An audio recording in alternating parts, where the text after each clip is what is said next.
أعوذ بالله من الشيطان الرجيم.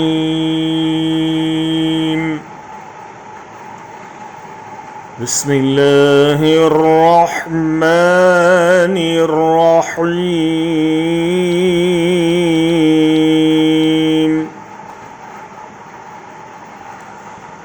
وإذ قيل لهم اسكنوا هذه القرية وكلوا منها حيث شئتم وقولوا حطة وادخلوا الباب سجدا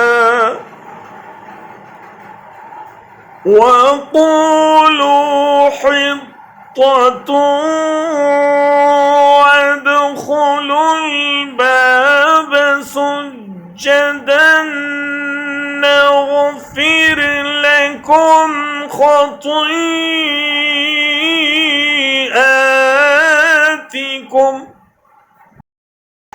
سنزيد المحسنين.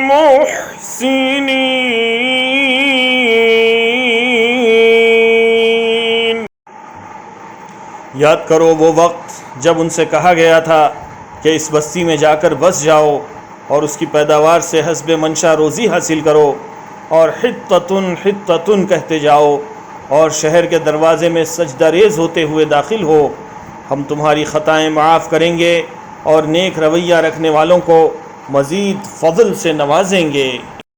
And mention, O Muhammad, when it was said to them, dwell in this city and eat from it wherever you will, and say, relieve us of our burdens, and enter the gate bowing humbly.